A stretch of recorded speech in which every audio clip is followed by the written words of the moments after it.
सुशांत सिंह राजपूत आणि दिशा सालियान या दोघांच्या संशयित मृत्यू प्रकरणी घटना कशा घडतायत बघा। 5 वर्षानंतर दिशा सालियान हिच्या मृत्यूचे प्रकरण चव्हाट्यावर येतं, त्याच्यावर जोरदार चर्चा सुरू होते आणि त्याच वेळी सुशांत सिंह राजपूत याच्या मृत्यू प्रकरणी सीबीआय आपला क्लोजर रिपोर्ट देते आणि या रिपोर्टमध्ये रिया चक्रवर्तीला क्लीन चिट दिली जाते।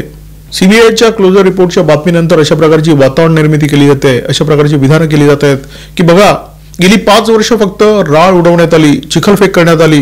प्रत्यक्षात दिशा सालियान आणि सुशांत सिंह राजपूत यांच्या मृत्यूच्या तपासातून काहीच साध्य झालं नाहीये।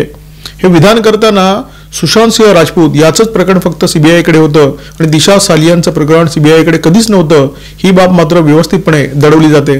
सतीश सालियान यांनी मुंबई पोलिसांकडे जी तक्रार दाखल केलेली आहे ती तक्रार अत्यंत गंभीर आहे। याच्यामध्ये अनेक गंभीर प्रकारचे आरोप करण्यात आलेले आहेत। एक बाप समोर येतो आणि सांगतो की 5 वर्षापूर्वी माझ्या मुलीचा अपघाती मृत्यू झालेला नसून ही हत्या आहे आणि ही हत्या दडपण्यासाठी खूप मोठं षडयंत्र करण्यात आलेलं आहे। आता तरी मुंबई पोलीस या तक्रारीची दखल घेणार आहेत का? आता तरी या प्रकरणी मुंबई पोलीस गुन्हेगारांच्या विरोधात गुन्हा दाखल करणार आहेत का? कारवाई करणार आहेत का?